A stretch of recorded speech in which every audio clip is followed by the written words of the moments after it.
Yo les potes, bienvenue dans cette nouvelle vidéo. Nono est avec nous, salut Nono. Salut Sacha. Le Paris Saint-Germain tient enfin sa troisième recrue. Nordi Mukiele a signé son contrat de 5 ans ce matin. Il a passé sa visite médicale et est arrivé à la Factory pour signer son contrat de 5 ans. Le PSG a déboursé 10 millions d'euros plus bonus. Paiement échelonné sur 4 ans. À l'origine, le Red Bull Leipzig demandait 20 millions d'euros pour son joueur, mais Campos a réussi à faire baisser le prix. Joueur très polyvalent qui peut jouer à droite, qui peut jouer dans l'axe. Nono, honnêtement, à ce prix-là, international français, j'ai envie de te dire, c'est un très gros coup. Très belle affaire, très belle affaire. Bon joueur, polyvalent, bon défenseur. C'est une belle opération.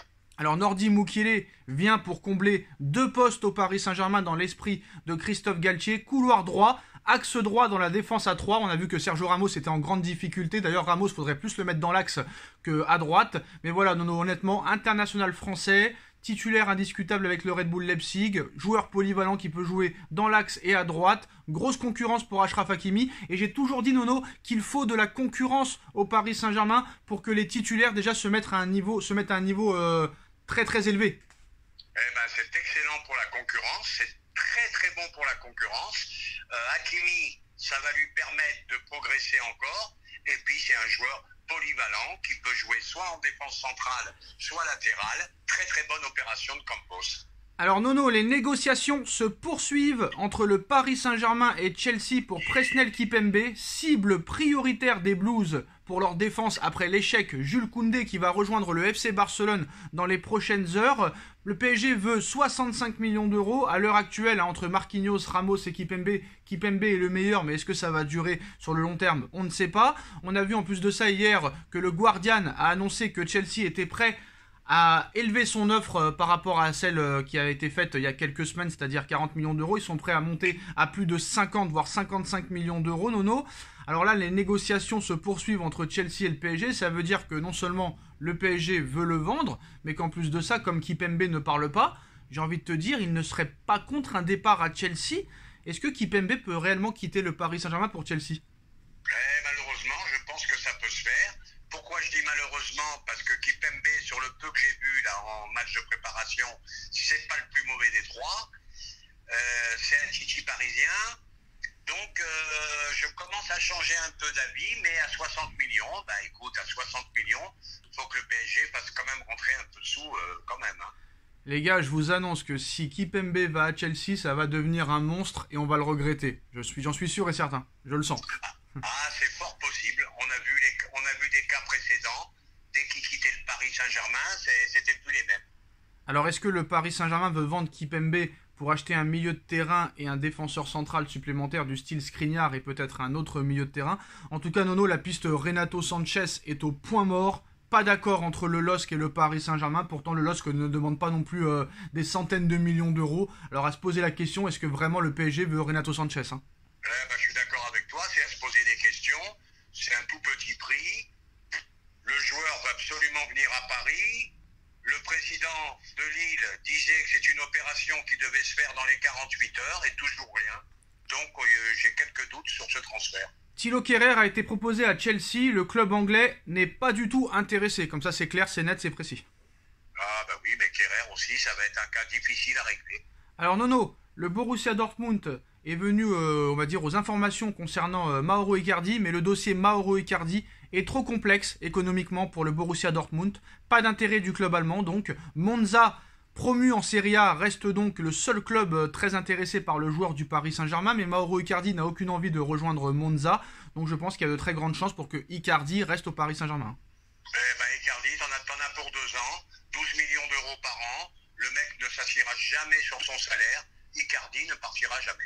Alors, terrible nouvelle pour Paul Pogba, Nono, hein, le Paris Saint-Germain a frôlé la catastrophe. Heureusement, M. Campos l'a vu venir. Terrible nouvelle pour Pogba, les craintes de la Juve se sont confirmées comme celles du Paris Saint-Germain. Touché au ménisque, Paul Pogba se dirige vers une absence de plusieurs semaines, Nono, donc on a évité la catastrophe.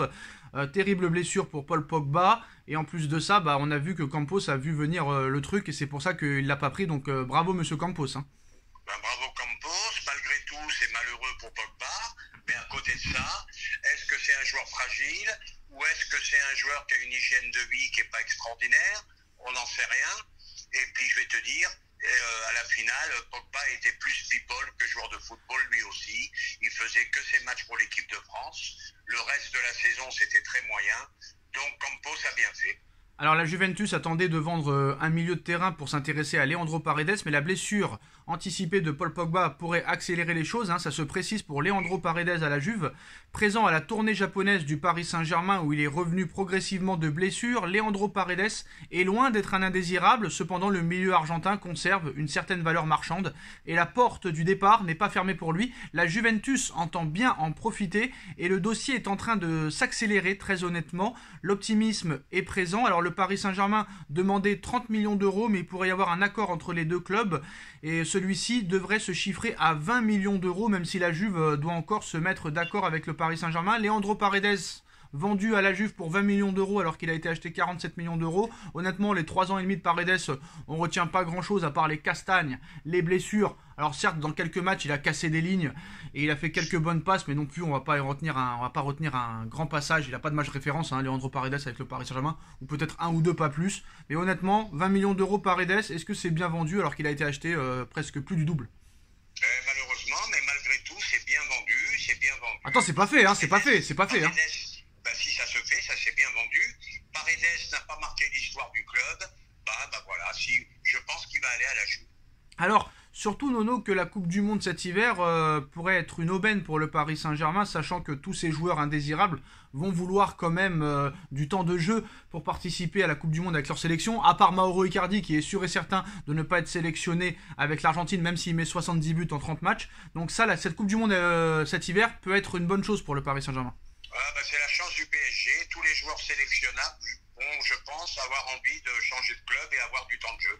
Alors je voudrais un petit peu te clasher Nono parce que tu as critiqué l'arrivée de Hugo Ekitike au Paris Saint-Germain malgré qu'il avait fait quand même une très bonne saison avec le Stade de Reims et qu'il a été acheté 34 millions d'euros, c'est pas non plus excessivement cher par rapport à d'autres recrues. Mais là le Bayern de Munich, Nono, a cassé 40 millions d'euros pour Mathys Tel du Stade Rennais, 17 ans. Donc tu vois qu'il n'y a pas que le Paris Saint-Germain qui achète très cher. Oui, mais c'est surprenant. Le Bayern qui se met à s'envoyer en l'air comme ça pour des jeunes de 18 ans, chose que le Bayern n'a jamais fait. Le Bayern n'a jamais mis des sommes pareilles pour des jeunes comme ça. Donc, écoute, ton clash est mérité. Mais le foot a changé, Nono. Kylian, il l'a dit, le foot, il a changé. Malheureusement. Et franchement, si le Bayern met 40 millions d'euros sur ce genre de joueur, je pense que ça doit en valoir le coup. Et à Rennes, il a fait quelques bons matchs avec Genesio. J'espère pour eux qu'ils ne se trompent pas. Bon, maintenant, c'est le football d'aujourd'hui. Un joueur moyen vaut 50 millions. Donc, ça devient très, très délicat.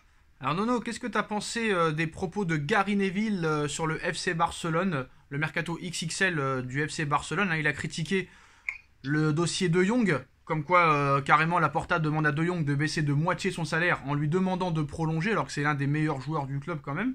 Et aussi, le mercato XXL du FC Barcelone. Alors Gary Neville a fracassé complètement le Barça.